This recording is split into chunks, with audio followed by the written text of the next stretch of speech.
Good afternoon. Michael Mazarang here again. And today we're here at a house on the lake, and this house had a unique situation. We had a foundation drainage problem as well as a bowing basement wall combination. And so we were called to bid the project.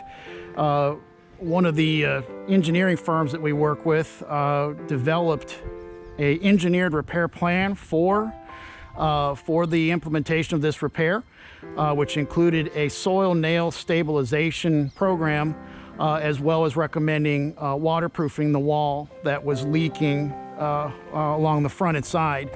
As you can see here, this lot is pretty heavily above grade, so doing an interior waterproofing program was certainly much more strategic and less invasive. If we had chosen to do an outside program, of course these trees would have had to been cut down, and we'd have had to make a 15-foot excavation here along the front of this pretty home with all this nice landscaping and hardscapes. So certainly you can see the advantages of doing some of these interior waterproofing programs at times when an exterior solution becomes more problematic. So as we walk around back today, we'll show you the work area.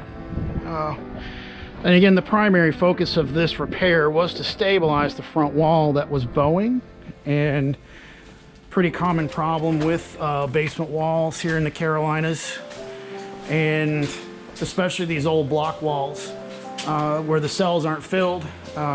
You get a lot of rain and hydrostatic force on the wall, and it'll bow in the middle.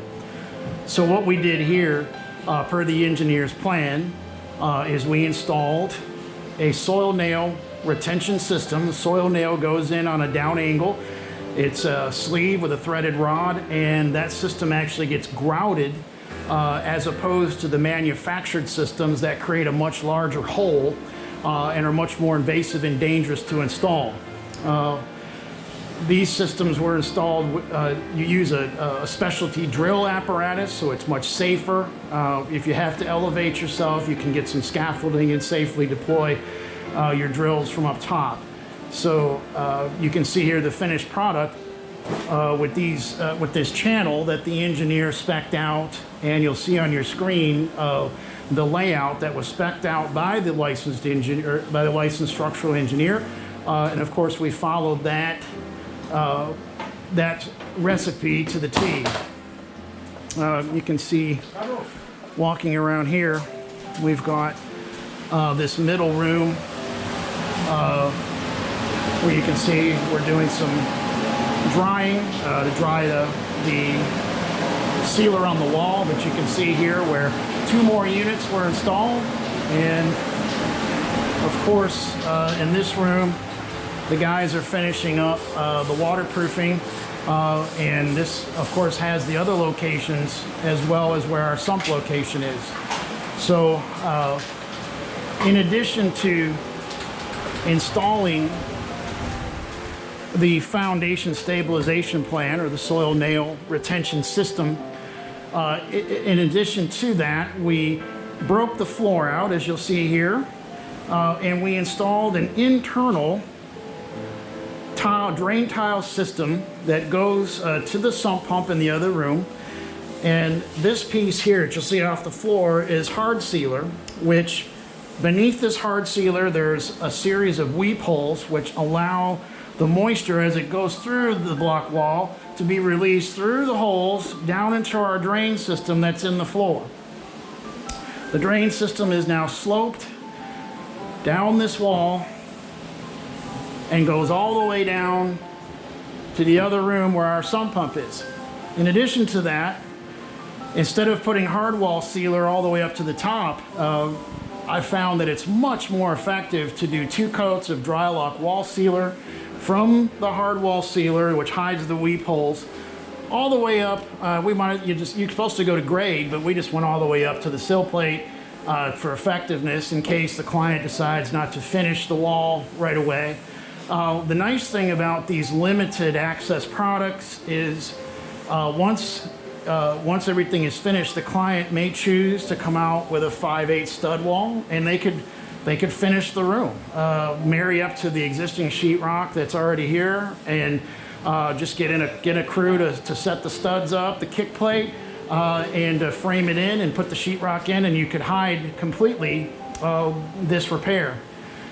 The nice thing about a soil nail retention system, as opposed to a carbon fiber strip or a 6-inch I-beam, is you can see here where the hardware was applied. We can tighten this mechanism over a course of time if the client wishes, where during droughts you can actually move the wall back in small increments if you so choose. Most people will choose just to go with stabilization, and the original tightening down of this product, you get some movement of the wall on the initial install, but once the system's in place, you have a life of structural warranty for stabilization, and the remaining deflection in the wall now becomes cosmetic in nature, where you can either paint the wall or, like, as we discussed before, bring in a stud wall and just hide everything behind it. So most customers choose to go that route, but certainly adjustments in the future can be done. This is a 20 kip anchor, which is, you know, way more lateral load than really this wall would even need for support. But you know, we tend to want to have over designed systems to have that safety factor. So the guys did a really clean job with the channel. And you can see here the patch on the floor with the waterproofing system looks very good. And so you know, we're staged to complete the project today. Once we've cleaned up what's remaining of our mess. So again, you know, here we'll take a quick look at the sump pump, and of course, the guys have just put the second coat of dry lock on the wall. It looks cleaner, brighter, neater. You see the finished product here with the channel and the soil nail retention program with the hardware. And you know, we've carefully finished the concrete. This is a sealed lid, and down inside the access hole is a 1/2 horsepower pump, and the exit line goes up and out.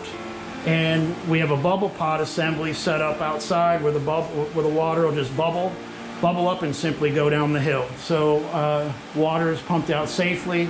No additional challenges here on the water on the wall.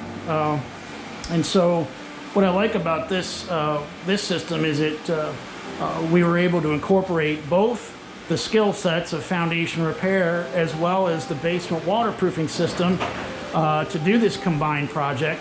And you didn't have to use different vendors, or we were all able to do it under the same happy family, the same tree of professionals. And you know, these guys really do a nice job. They work hard, and they really keep getting better and better every year with their craft. So anyways, so if you have any questions about bowing basement walls, or a soil nail retention system, or maybe you've even talked about doing a helical tieback system, a carbon fiber strip, or an I-beam, certainly look at the alternative of doing the soil nail system, as it's less invasive. You don't have to, it's half the size of the access hole. It's cleaner, neater, less mess. And also, you know, whether you want to do an outside waterproofing program, or as this case became, the interior program, which was much more strategic and cheaper to do, less mess, and don't have a 20-foot gaping hole out front. So this system was able to be installed in a few days, as opposed to several weeks. So the soil nail retention system took probably 3-4 days to deploy, including setting the channel. And Chris and his team, this is galvanized steel, made here locally in the Charlotte market, so we support local steel companies. The washers, the plates, everything are bought from local companies. We are not a franchisee, so we support local business owners here, and want you to feel comfortable knowing that when you hire our companies, that you're dealing with local people. So again, we certainly appreciate you watching today. And again, if you have any questions about foundation repair, bowing basement walls, or basement waterproofing, we'd appreciate a phone call. And the number down at your screen is where we can be found, our website, or you can just contact my phone number. Again, this is Michael Mazarang. Hope you have a good rest of the day, and we'll see you on the next one. Take care.